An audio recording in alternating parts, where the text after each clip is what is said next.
2016 has ended and we're going to 2017. But before we do, Mike, let's review the end of the year and the roundup of MMA. So join us all in our MMA Awards / roundup. Ladies and gentlemen, we are live from the Isle of Man in the UK.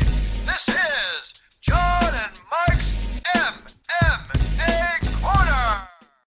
So, Mike, 2016 has ended. There's been some highs, some lows, some great memories for ourselves, for fight fans. It's been a time for us all to kind of rejoice in what I think is a sport we love and adore, which is MMA. UFC being sold is probably a huge story in itself. I think the 4 billion price tag, so to speak, that's gone around is absolutely insanity. It's Conor McGregor with his feat of getting those 2 titles, in a kind of, within 1 year. That's a hell of a feat in itself. It's not many two-weight champions, let alone simultaneous.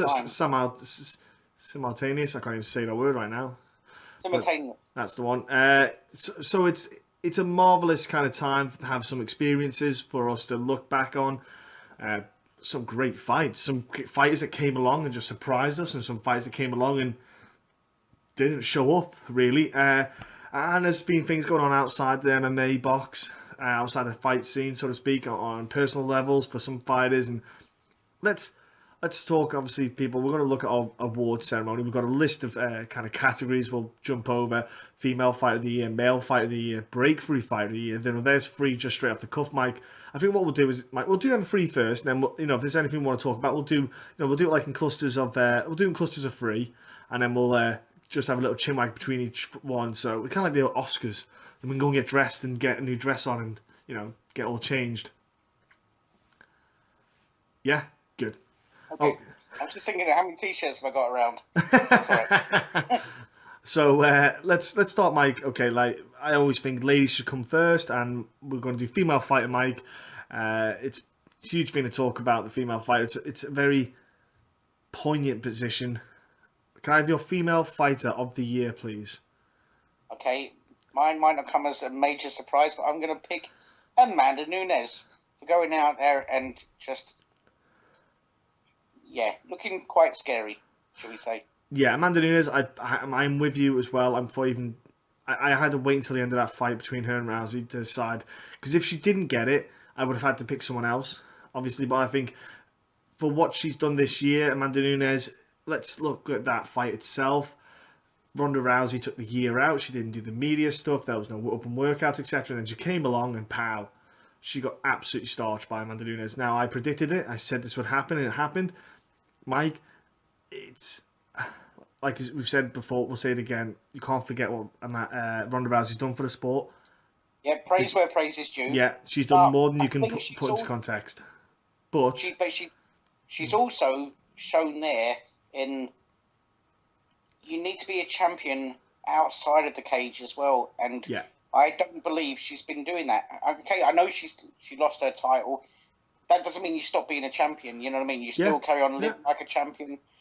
And like her mum made a bit of a statement saying like, I know what she's like outside of, and, away from it all, blah, blah, blah, blah, blah, as you would do. And I'm not saying Ronda Rousey's all bad. I'm just saying if all we see is what we see, then that's what we go off. We don't say, oh, I'm sure she's lovely at kids' parties and stuff like that. Maybe, it's, I can only judge on what I hear and what I see. And what I see is a lot of negative stuff. And I've seen negative stuff from her in person when the cameras aren't around as well. Where she just shames fans that are staying up all through the night, things like that. So I don't think, I've always said this, that I don't think she's like a champion of the people. Like, there's some people that, like you look at Uriah Faber, never won a UFC title. Doesn't matter, that guy's a hero, know. And like a people's champ. He's a people's champ. Yes, that's how you live like a champion, you know. And people will praise you when you lose as well as when you win, you know. So Look at don't do a Ronda, anyone. But Amanda Nunes, I want to talk about her. Like, as her as a fighter, ladies and gentlemen, this year she has come on different. She's a different animal. You know, there was always talk about a gas tank, and obviously people talked about it. I understood that, but she's had time to adjust that and change her style and change her conditioning and change everything. And we've not seen what her conditioning's like yet because she's not needed it. Look at this, UFC 200. She got promoted to the main event with Miesha Tate. Now, I was thinking straight away, I thought, man, Amanda Nunes, I was a bit hum and hard about it. I thought Miesha Tate will probably win this. She'll grapple. Well-rounded. I thought she's more well-rounded. She'll get the grappling in, but then now one right straight cracked Miesha Tate in her face, smashed her nose, and that was it. Her world went upside down. And then Miesha Tate even said afterwards, she said recently, she went, "That's the hardest I've ever been hit. I've never been hit that hard." And it's, I was thinking, damn, I don't know. Ronda won't be able to take that. And then it happened, and Amanda Nunes, she is a fantastic kind of champion as well. The way she is, the way she behaves. Afterwards, when she went to Edmund Tarvarian, shushing him, that was hilarious. You know, it was just. She's got a bit of an attitude. She's got a bit of a good personality. She's got a bit of fire. I like the balance. I like the balance she has. Yeah, and you know, like when you see the snippets and all that, you know, and she's going everywhere with a. Is it a wife or a girlfriend? Girlfriend. Is it a wife? Girlfriend. Is it? Do you know what I mean? She seems like a really good person. Yeah. You know, you see her walking around. It's all nicey nice. You know, it's the only time that she looks like some horrible beast is when she's in there wrecking these women, which is what you want people to be. Yeah. You know, be some kind of wrecking machine in the cage, and then outside bit, be this nice person. Like Joanna Jacek. Like Joanna Jacek, you know, she's lovely outside, and we've met her lovely in person. Absolute sweetheart. Yeah. But I would not want to forget her birthday. You know, it's one of them things. And it's a fact. But look, I think it's great. She gets it. She deserves it. We tip our hats off to her. Let's go on to the next prize, so to speak, our wonderful awards. And they're in the post. Is Male Fighter of the Year. And I have picked this man because I don't know if there is anyone else you can. Well, there is probably one other guy you could pick. But I've got to pick Michael Bisping. Oh, you got same as me. yeah. I had to pick Michael Bisping. I sat there and I wasn't trying to find someone else, but I sat there and went, how can you not pick Michael Bisping? Forget about, you know, if you like him or hate him or whatever. The dude has went out this year and won the middleweight title, avenged losses, and fair enough. He got rocked and dropped, but the thing is, he went against Luke Rockhold when he'd lost previously to Luke Rockhold and got starched against Rockhold previously, and then he went in there on short notice, 2 weeks' notice, while doing filming, and then knocked out Luke Rockhold. I don't know how to say anything else other than and also the fight performance that basically got him that one, you know, was a fight that everyone was thinking this could be the last time you're going to see Michael Bisping. Yeah. Is in the performance he put in against Anderson Silva. Yeah. Now, okay, people are going to say yes, but that's not an Anderson Silva that we're used to seeing.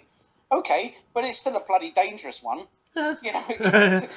Ask Daniel Cormier. Ask Daniel Cormier. Go Nick Me Sweets then. You know, it's you know, like, and the way that he did it, in that he went in there, dropped him, and more than once. Anderson Silva did step off the pedal a little bit after he dropped Michael Bisping, but still Bisping then came back and won that next round. Yeah, you know, it's So hats off to Michael Bisping going out there.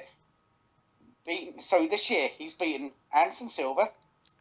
He's won the title by knockout in the first round. Yeah, against Luke Rockhold. Yeah, avenged a loss. Yeah.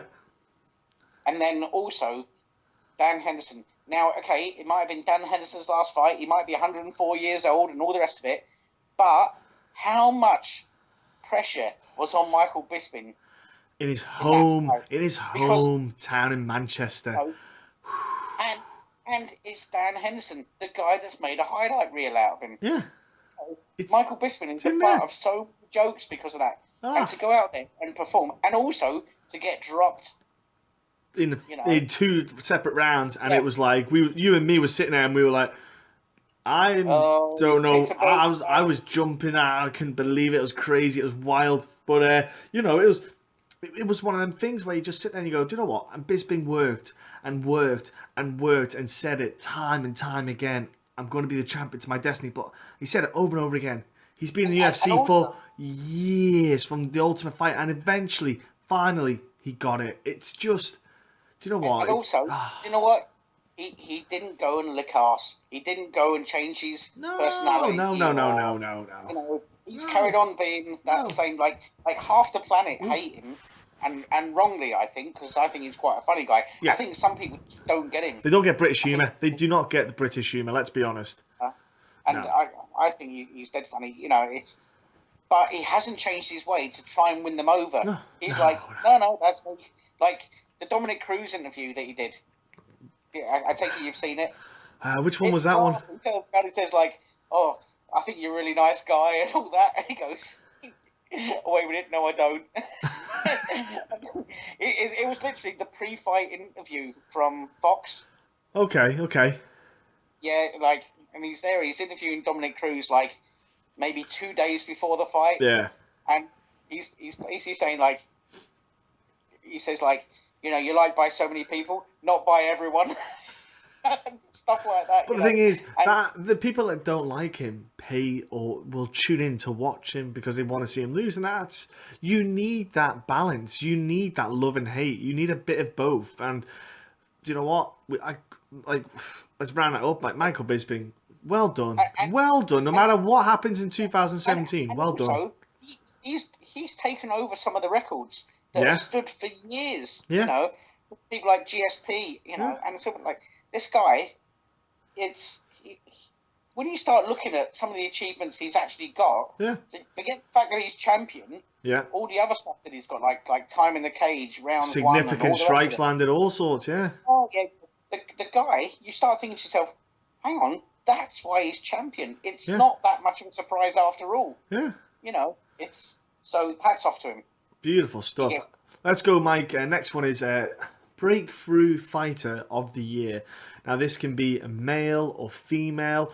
Again, we've mentioned, by the way, 2 fighters from the UFC. Now, these fighters, by the way, could be from any promotion. We're not just picking UFC, but it's just because these 2 fighters in particular had a stellar year in Amanda Nunes and Michael Bisping. But for Breakthrough Fighter of the Year, and obviously all the rest of the categories, it's not necessarily hinged on the UFC, Mike. Who are you picking for your Breakthrough Fighter of the Year for you? I'm going to pick, slight random one, Mickey Gall. Sorry, who? Mickey Gall. Oh, Mickey Gall. Okay, yes, okay, yeah. Right. Okay, go ahead. He had to fight, in his first fight, he had to fight a fighter who had been undefeated in 3 years in the UFC, in CM Punk. Yeah. That wasn't his first. Mike, that wasn't his first fight in the UFC. No, it was his second. I know. Yeah. As soon as I said it, I thought, oh yeah, there's that Michael Jackson, was it? Yeah. Who's a journalist? Yeah. Who hadn't had a pro fight, but go on, yeah.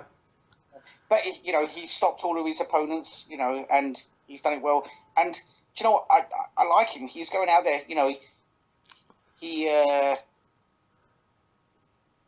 calls out these fighters that are ahead of him in the rankings and what have you, and you know, he was only like 1 fight in, 2 fight in, you know, like he's asked for everything he's got and he's dealt with it quite well, and I'm interested to see, you know, how he ends up. I'm quite impressed with him, and I think he's one to watch. I think it's not for me, for Mickey Gall. It's one of them ones where I'm a bit unsure of where he lies within that welterweight division. He said he's going down to 155 anyway, which is such a heavy division, like such a stacked division. When he goes down there, he'll get lost a little bit because there's so many people in that division. I'll be interested to see how he holds up and fares up in that weight class, because there are so many talented dudes in that weight division. It's insane. And who you match him up with, because he's still very young in the MMA game. I do look forward to seeing what they can do with him. You know, see how he does when he just gets a striker. He gets a wrestler who can stop his takedowns. See how he handles standing up. You know, there's a couple of things like that. I'd want to question about Mickey Gall, but okay, breakthrough fight of the year. That's fine. For me, my one is a lady outside of the UFC. She lost her last fight. She lost a fight in 2015 to Cindy Danwees, and 2016 she came through and has grown and evolved into an absolute murderer, and she's coming up on the next Invicta FC fight against Charmaine Tweet in the featherweight division. It's Megan Anderson. You know, I had to sit there and think about a handful of fighters. You know, I was tempted about, say, Cardi Garbrandt. You know, that dude was not ranked in the top 15, and now at the end of the year, he's a bantamweight champ. That's a pretty good breakthrough year for anyone. But when I look at that whole scene, you know, I think because Megan had lost, how does a fighter look at that? How does a fighter treat that loss?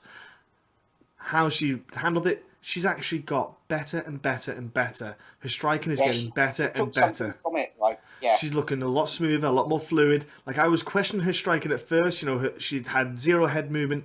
Her strikes, she was letting her hands she's leaving her hands in certain places where she was open to certain counters. And I was dead worried about certain fighters if she'd matched up with certain people. But she's starting to slowly get a lot better. And you know, this fight against Charmaine Tweet, you know, she gets that win. You know, that's a great statement for her. What's happening with Cyborg, because Cyborg's failed the test recently. We don't know what, though. Let's not even go to conclusions, because the amount of fighters that have failed something and it's all come back as medical or something tainted, etc. It's got to the point now where when you sort of pull someone up, I don't even pay attention until they find out the results, because I think they can't even get it. They get it wrong. They get it wrong so many times. But yeah, for me, Megan Anderson, that's my breakthrough fighter of the year. But again, you've had a handful of people that have just come out the scene and just, you know, taken their kind of opportunities and impressed us all. Really, I've been surprised by a few fighters and impressed with certain people that maybe I hadn't have heard of, and I heard about them now. So I'm looking forward to 2017. There's a lot of new faces coming around. But Mike, let's talk about quickly, while we're doing this little, say, intermission between the next couple of awards. Risen had their card, the year-end card. Crow Cop won the openweight tournament. Now, he's one to look out for the future. This young gun has come out there, and I've never heard him before, but he's looking pretty dangerous in my opinion. Yeah, looks pretty dangerous. But, man, there was... Mike, you wouldn't have seen the moment. Oh my word, Gabby Garcia was fighting. Yeah, I have seen it. It's I watched it, and I was gonna send a message out there saying, please let this be, you know, WWF or sorry, let this be a fix, or let it be. Sorry, don't let it be real. That's what I was thinking. What was hilarious about it was, ladies and gentlemen, you had Gabby Garcia have her fight against a 49-year-old. Pro wrestling, and you're doing this one. Just a minute. Yeah, I am. Yeah. So I'm trying to say you had Gabby Garcia, and you had this 49-year-old pro wrestler in Japan, and she had a mixed martial arts background, fights as well. So you had two of them fight, and Gabby Garcia mauled her opponent. Standard, everyone expected it. No surprise. But then you had this German female pro wrestler who also has MMA as well background come in. So you had a German, Brazilian, Japanese woman, and you just think this is going to go well with translation and correspondence with what they're trying to say to each other. And then you had the German woman call out Gabby Garcia, and Gabby Garcia right in her face saying, "I'm fighting that." Do you know what? I was getting a bit pumped up. I was like, "Go on, do it." I was like, because it's risen, and Gabby Garcia took no damage. I thought, go on, just do it. Go on, let her put her gloves on. Go wrap her hands up now and put them on the next fight. That'd be class to see that happen. But they didn't. But you know what? They've got a story. They've got something that can happen, etc. You know, they've got to jump on that. You know what? And it's all right to have a promotion where... So we've got UFC and Bellator and, you know, Cage Warriors and Titan, you know. There's all these promotions, yeah. Where everything's dead serious and what have you. It's good to have something where...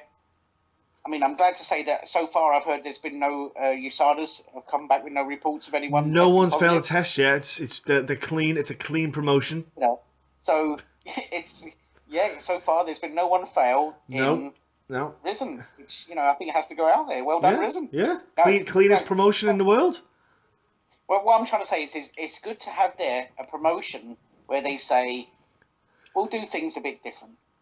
We're going to do things our way. I'm okay with that because everyone knows before they turn up. It's the production as well, the way they do everything. Can't turn around and say, I wasn't expecting that to happen. Yeah.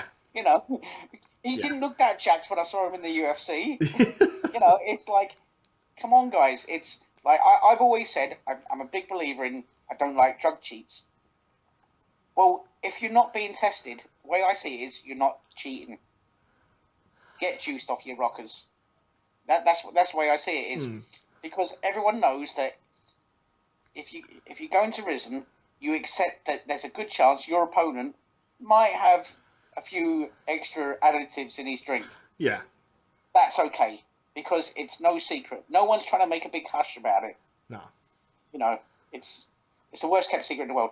And it's okay. And it's okay for things to go a little bit strange, a little bit like when that fight started, the Gabby Garcia fight, and she's there bouncing off the ropes. She's bounced off the ropes like a wrestler. I was thinking to myself, like, what the hell is going on here? Do you know what I found hilarious, Mike, was that it took for Gabby Garcia till she got to the third time of doing it to cotton on where she was going to go next. I was like, I would have gathered that after the second time. I would have went, I'm going to throw a head kick while she's running to that rope, and I'm going to take her. Oh, I would have clotheslined her over it. Well, it was kind of like that. She did literally just throw a punch when she got to the third rope. She kind of clubbed her. She clubbed her. She got no technique. Her technique is woeful. Though, John, sorry? If I was in there, I'd probably be bouncing off the ropes as well. You would bounce, yeah. I definitely wouldn't be running towards her, put it that way. Cause she'd miss. You'd like, go under her strikes. You'd go under her shots, mate. I think she'd be doing the same, actually. Yeah. She should. But having said that, I like her. She says a lot of nice things. Do you know what? As a person, I follow her on social media. No, she's a lovely person. The problem for Gabby Garcia, ladies and gentlemen, people who don't know, the issue they have is finding someone to fight her, and because of her size, people don't understand. She's 6'2", 209 pounds shredded. Who's she? Not fat. Who was she in a photo standing next to? She was standing next to somebody in a photo. No, that was when she was proper off her tits on like every anabolic thing every Mexican supplement you could think of. Fedor or something like that. No, it was again with Vanderlei. But this is like she's now shredded and 209 pounds. You find me a woman of a similar size and who's doing what she does, who does martial arts like she does. It's not easy. So the problem is you've got a girl who wants to do it. You've also got a girl who's marketable in Japan because Japan love the oversized. The giants. They like the giant people, like the people who are a bit bigger than normal. And Gabby Garcia is a bigger than normal girl. Like, how many girls do you know are 6'2" and absolutely jacked off their tits? She's quite glamorous as well. She's quite glamorous in the way she does it. She's good. She's got that nice feel about her, like she says a lot of positivity. She's, the latest one about loving yourself, about how you look, your appearance, yeah. Because she was Huarge at one point, wasn't? Well, she's Huarge now. She was super jacked. But it's. She posts pictures. She does like transformation pictures of when she was absolutely massive, and you're like, yeah, you're still a giant now. Like you will always be the big spoon.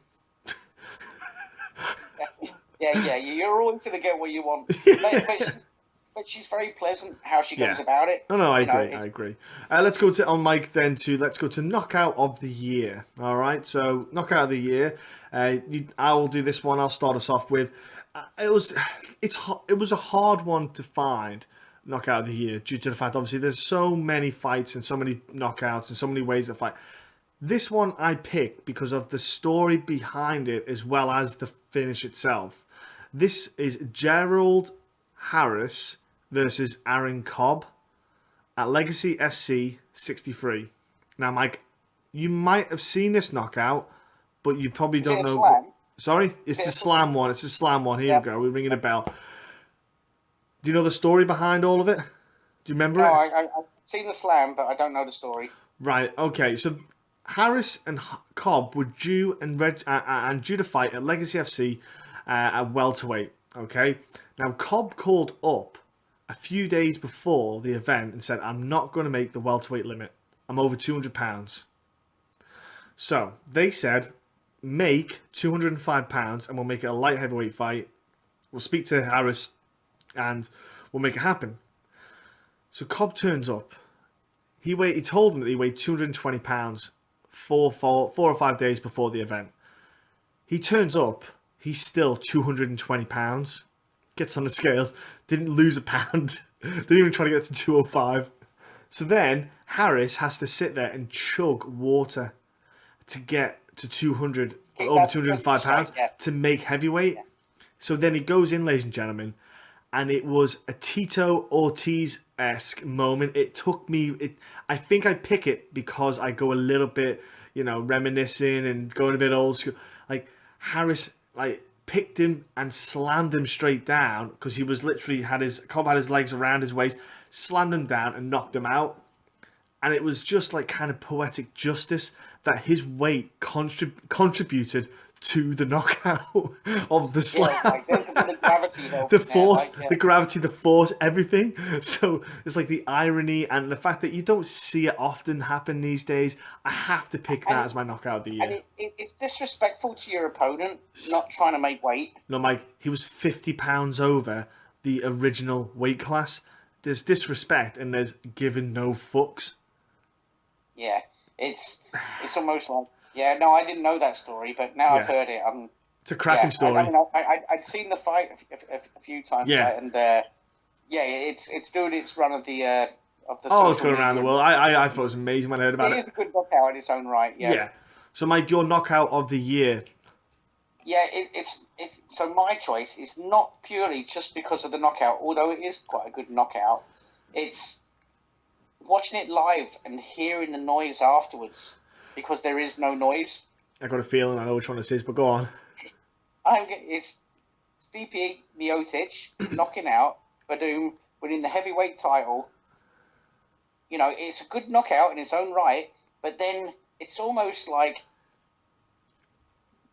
did that just happen? There's no noise, because obviously this happened in Brazil. Yeah. And a few Brazilians, I think, got knocked out that night, I believe. I think so. They were not having their best night, I don't think. But then Verdum gets starched. Yeah.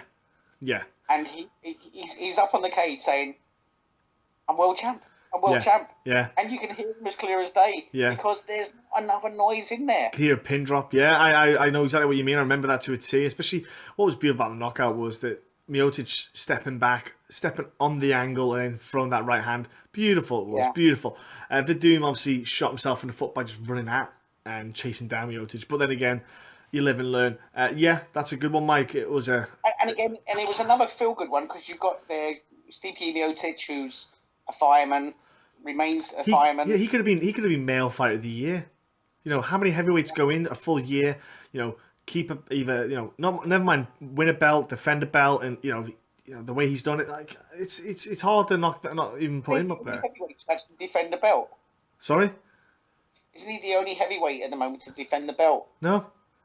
In recent times. No, you got Cain Velasquez defended his belt. Brock Lesnar defended a belt. Yeah, they've all. No one's had more than 2 defenses. I think it was off the top of my head. Oh right. Yeah. I think it's something like that statistic. Just something in my head then. I knew there was something in there because it did go on a bit of a pass the parcel, didn't it, for a little while. Now, the submission of the year, there is a handful here, Mike, to talk about. And I was really close to picking a certain one. But, Mike, what is your submission of the year? Well, it's going to sound like I'll be honest, I did ask you for a little reminder on some of the submissions, refresh my mind.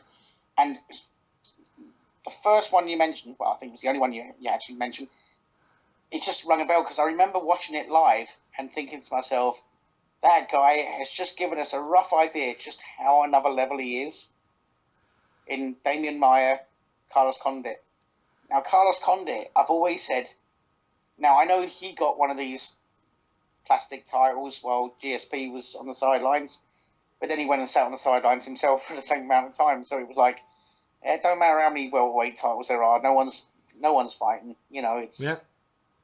But he is a guy that gets in there, fights the best, gives them their hardest fight of their lives, Yeah. and then he goes in there with Damian Maia, and Damian Maia treats him like a white belt and just crawls all over him. He could have wrote a moustache and glasses on him. There was nothing he could do to stop Damian Maia doing what he wanted to do. And I think, okay, it's if you didn't know who's actually in there, it didn't look, it wasn't like some rare submission or anything like that. No. It was just the way that he was doing it to someone that's top flight.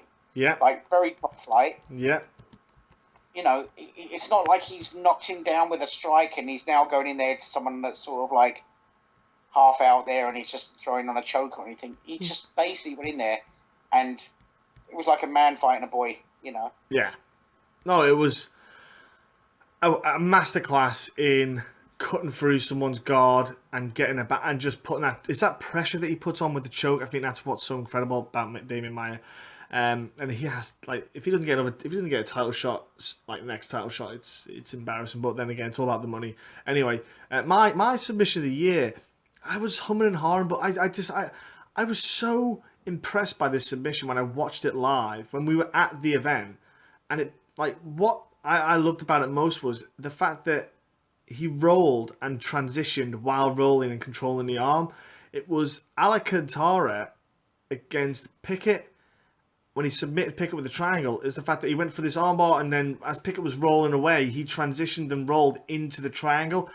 People don't understand. That was such a beautiful transition from one submission to another, not while being on his back, but while moving at the same time and rolling over. It was so nicely done. I know Brad was rocked, but at the same time, it was super, super smooth. And I was so impressed by it. It was high-level jiu-jitsu that was, like, people don't talk about it enough. And it was really good stuff. Submission to happen. And that, for me, had to be my submission of the year. It had to be. Go on. It had to be. It was beautiful. Now, Mike, comeback of the year, okay? This, ladies and gentlemen, again, doesn't have to be fight. It could be a scenario. It could be someone like someone had both their legs broken and both their arms broken in a car accident and came back and became world champion. Something wild. But, yeah. It could be anything. It could be anything crazy, okay? So, Mike, I'm going to pick for my comeback of the year. You won't know about this. I probably guarantee that you've not seen this fight either. But it is the Dylan Tuke versus Adam Ventry fight on Shinobi FC. It happened in the UK. It was a fight that happened that was absolute fireworks in the first round. And Adam Ventry literally beat the living snot out of Dylan Tuke in a way that it was... You could even think about 10-7 rounds to fight. And then Dylan Tuke came around the second round and got the submission. It was, for British MMA, it was an absolutely huge, pivotal fight for us to get out to the masses and people see what our local scene is like, what the local guys are doing. It was a huge fight, huge moment. It was absolutely amazing to watch. I've watched it a couple of times, and even now, you just get your heart gets a bit pumped and a bit jacked. It was beautiful, absolutely insane to watch.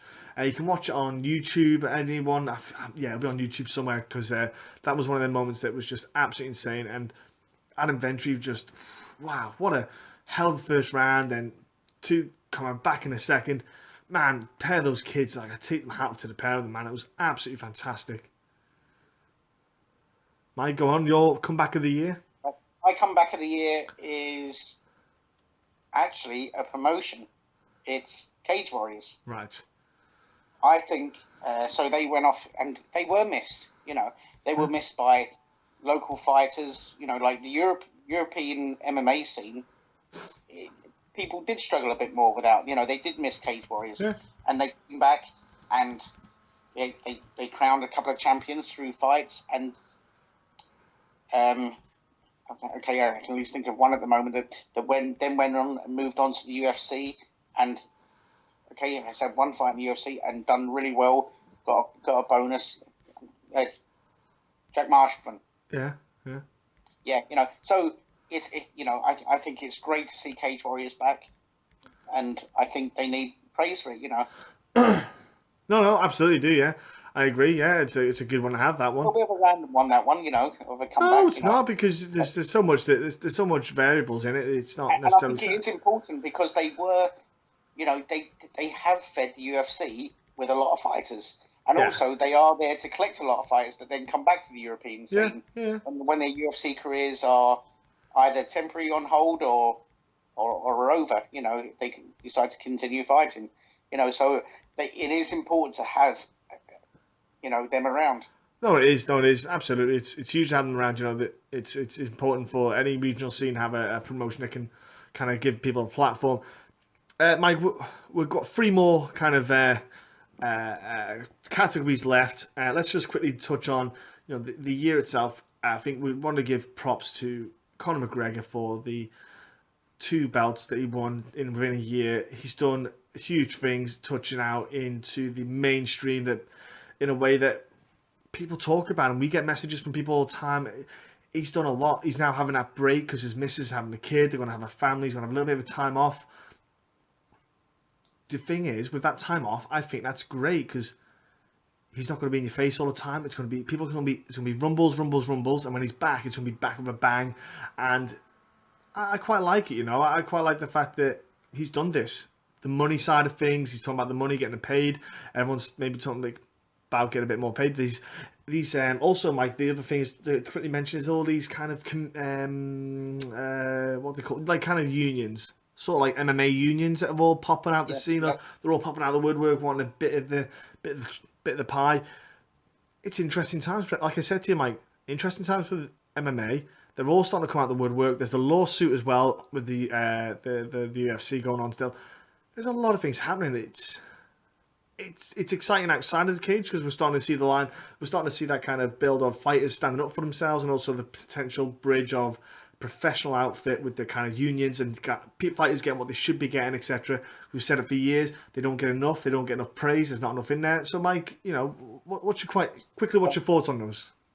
Yeah, I actually think that like with Conor McGregor, he actually deserves a lot of praise for what he's done. He gets a lot of grief, but the way I see it is, well, he went out there. He chose to behave the way he behaved. Okay, sometimes you think to yourself, yeah, I think that's a bit much now, but he goes out there, does what he's doing. He's not there forever, but he could be the richest fighter to come out of MMA to this point. If he's not already, I don't know. He is. Yeah. He made the Forbes top 100 sportsman list. He's the biggest paid MMA star. Now, Ronda Rousey got paid $3 million, which equaled McGregor's top earnings, but McGregor's 4 more higher earning events, and also the pay-per-view numbers. He's had higher pay-per-view numbers than Rousey, so he's earned more. But yeah, it's he's made the most. And he's also sending a message out there, and he's saying, look, about follow your dreams, set your goals, and try and reach them. Yeah. So it's being the inspiration side of it as well. Whether that is what he wants to do, he is doing that because, we've all seen the clips of the videos that he's done where he's saying, like, I'm going to be a 2-weight champion, then I'm going to go to the UFC and be a 2-weight champion again. Yeah. People sort of laughed at him at the beginning and said that he was just being this big mouth that was saying, well, he's got out there and done it, and almost did it with ease. Mm-hmm. Like, if you take away the Diaz bit, he actually won those 2 titles pretty damn easily. Yeah. And he made it look easy. In total, he won both fights within 1 round. Yeah, it's frightening, and these are guys that are good guys. Well known, well-established fighters in the fight game who have got a lot of respect. Yeah, absolutely. Being awards, and he's gone out there and dominated them. And I think we have to praise Conor McGregor. And Mike, let's talk about the MMA kind of union side of things. Then quickly, Mike. Let's not dwell on every subject, but quickly on that one. Yes, it shows that. We did have to have a big voice fighting for the fighters because not all fighters can do that. Not all fighters have the power that you Conor McGregor's have got where they can say, well, I'm just not going to fight then, or I'm not turning up. And it's the little things that we don't know about as well that you need unions for. Yeah. So I say great to have it. We've also had an example of now you're in a union. Guess what? It might actually bite you on the bum a bit as well, with the likes of Vasquez. Turning around and saying, "Okay, after this fight, I'm going for surgery." So the UFC rightly turned around and said, "Well, if you're going in injured, we're not letting you fight." Yeah. Well, no, there was a lot more to it than just that, Mike. What actually happened was... Oh, yeah, I'm simplifying it. I'm just quickly saying... Yes and no. What he actually... He said he had an injury which wasn't stopping him from fighting, but he was going to get it looked at afterwards. But the problem was, it was actually a lot worse than he had let on to the UFC. So he actually had told a porcupine just to get a paycheck so they can carry on. But yeah, which is a silly thing to do in my opinion. But you could have just not mentioned the surgery. You didn't need to mention the surgery. No. He physically couldn't pass the medicals, so he wouldn't. Even without mentioning surgery, he didn't pass the medical. That's why he didn't get past. Because you obviously have to get. It was the interview that he gave. You have to get a license to fight, and you have to pass a fitness, and he couldn't pass, so that was that written off. Mike, let's go on to our next three little categories. Finish them off with. So, Mike, we've got the upset of the year. So, what is your upset of the year, Mike? Do you want to give me a little bit more time? For some reason, my head's gone empty. So, if you want to give me yours. Wonderful stuff. Okay, awesome. I'm glad you got that ready. Upset of the year.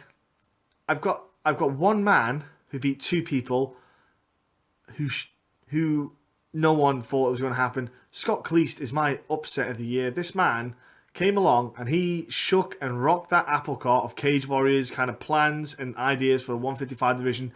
Scott Cleese was a welterweight, went down to 155 at 36, 37 years old. He beat Tim Wilde and Brad Wheeler, and he stopped the both of them. Now, that was absolutely phenomenal. Absolutely did not see it happening. No one did. If he'd beat his next bout, which was against Martin Svensson, he was going to get a title fight. He just fell short. He was rocking and dropping and messing up Svensson. Then he ran into submission. Oh, if he'd just stayed standing, had that all day, because Svensson's got really awful striking, to be fair, for a guy who claims he's really that great. But that was absolutely bonkers for me, Scott Cleese. That goes to my upset of the year, really. Yeah, I agree. That's a good choice, And he was in fun fights, They were good fights to watch. Good scraps, yeah, definitely. So, Mike, I remembered who I picked. It was Michael Bisping. Because going into Anderson Silva, how many people were saying that Michael Bisping was going to lose to Anderson Silva, and this could be his last fight? Even Luke Rockhold. He's got in there. I think more people wrote him off against Luke Rockhold in the second fight than they did against Anderson Silva. Yeah. What I'm basically saying is upset of the year is Michael Bisping's this part of his career in general. He's 2016 is a bit of an upset of the year in that he's gone in there and he's beaten Anderson Silva, and in a hard fight, where people are saying that, Bisping is chinny, he's this, he's that, he's the other. Well, okay, but he's just gone in there and taken everything Anderson Silva can throw, and then gone in there against Luke Rockhold at short notice, while he's recording a film, and gone in there and smashed Luke Rockhold. Oh, you're right, yeah, that's fine, I get that. Okay, so promotion of the year then, Mike. I'm going to pick, for me, you mentioned it before, for comeback of the year, they are my promotion of the year's Cage Warriors. They came back with a bang. They had several shows. They got the purchase of Pain Pit, which is now Cage Warriors Wales. They've got great additions, great guys signed back up. And what they've done is, as well, I think people need to know, is Cage Warriors have done a smart thing. They've built up slowly. They've not tried to build big. They tried to build up slowly, just doing small little bits at a time, building the fighters up, building the weight classes up slowly, a little bit, chipping away. They also have BT Sport TV deal. That is absolutely massive. They have the UFC Fight Pass deal. Two massive kind of ways to get yourself out there. BAMMA, who are second, or the other big promotion in the UK, don't even have anything like that. They are not even close. Not even.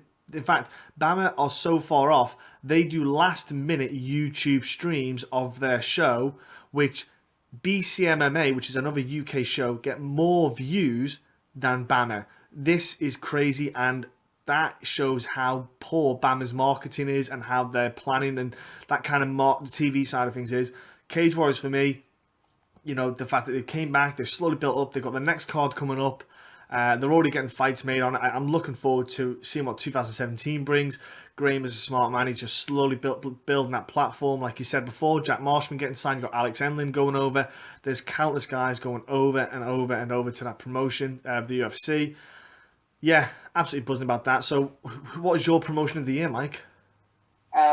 Yes. So, my one is I am picking the UFC. Okay. The reason I'm picking the UFC is they made New York happen after so many years. Yeah. They made it happen, and it's not just happening for the UFC. It's happening for MMA. You know, I mean, it's happening tonight in New York, the World Series of Fighting. On New Year's Eve, yeah. Yep. So, you know, and they've done that. Also, there's a company now that have sold themselves for over $4 billion. That's just a quick glimpse of how far MMA has come. That got sold for $2 million, didn't it, originally? $2 million, yeah. You know, and hell of an investment. Look how far it's come. It went 40 mil. It went 40 mil in the red.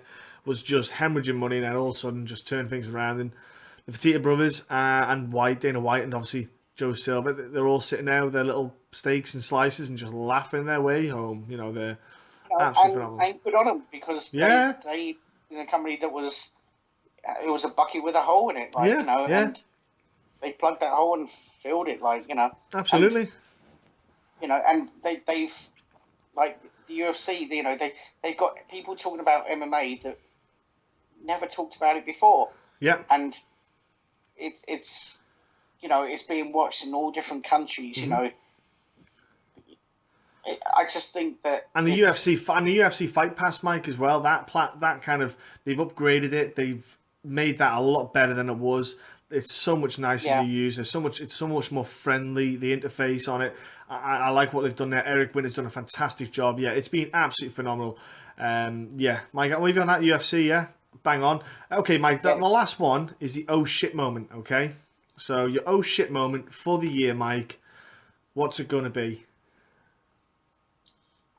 I think it was watching the whole Conor McGregor Diaz second fight. It was the way when he went in there, because I was thinking to myself, like, you know, I did pick him to win the second fight. Yeah. But I was a bit like, this just might be a bogeyman for Conor McGregor. Because, I mean, a Diaz brother, either of them, could be a bogeyman for anyone. Yeah. You know, they are really good in their own right, but definitely for Conor McGregor. And yet he took that fight. He went in there, goes in there, and starts dropping him, stuff like that. Then Diaz comes back, and you think to yourself, "Oh no, you know, it's forget what rounds he's won. He's going to get stopped." Yeah, Conor started gassing. Yeah, absolutely. Yeah. I thought, this is it. The tide's turning, and he's just not going to last it, you know. And then he sticks in there and starts coming back again, you know, and it swings and roundabouts. And I remember just sitting there and thinking to myself, like, that fight flew by. That was like, you know, that was my fight of the year. That was my just, you know, I'd say hats off. You know, how many times did I say, oh shit, through that whole fight? Yeah, mine for me is actually, there's one round in particular, but the fight in general was absolutely insane. It was Robbie Lawler versus Carlos Condit at the start of the year. The 3rd of January, that fight, that 5th round was the most insane I have seen in years. That round was... How it finishes as well. Yeah, that's what I mean. The 5th round, Mike. The fifth round was heart, effort, just everything. It just what the pair of them, it showed you their will and their desire to want it.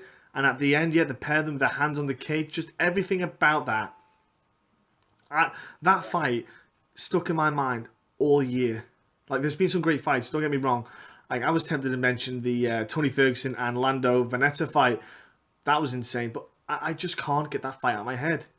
It stuck with me. It will stay with me. It was absolutely one of the most incredible moments I've witnessed. It was, just can't get over it still. That fifth round was just, like, it was just kept tossing between the two of them. It was incredible. And that was absolutely amazing, that fight, yeah. Ladies and gentlemen, go on, Mike. I was going to say, I do have a close second that I would have said, Michael Bisping, you did give me an oh shit moment as well. But I think the Diaz Conor McGregor fight, second one, there was just a whole bag load of oh shit moments. You can stop mentioning Michael Bisping. You want to get off, get your lips around his ass here, mate. Come on, calm down. Now look. He showed what hanging in there does, you know. Yeah. Fingers up to everyone else and just Okay, so look, that's our awards for the year, ladies and gentlemen. That's our look at everything. It was a crazy year. Man, I interviewed a lot of guests, had a lot of guests on this year, did a lot of fun stuff. 2017, got a lot more stuff planned. I've already got interviews booked in and guests booked up to come on and do some stuff. So yeah, it's going to be a crazy time, ladies and gentlemen. So thank you for joining us this year. Next year, let's just keep going and keep pushing forward. Like our page, subscribe, message us, etc. Comment, join us in this world of MMA. It'll be a pleasure to have you all. Thank you so much for your time.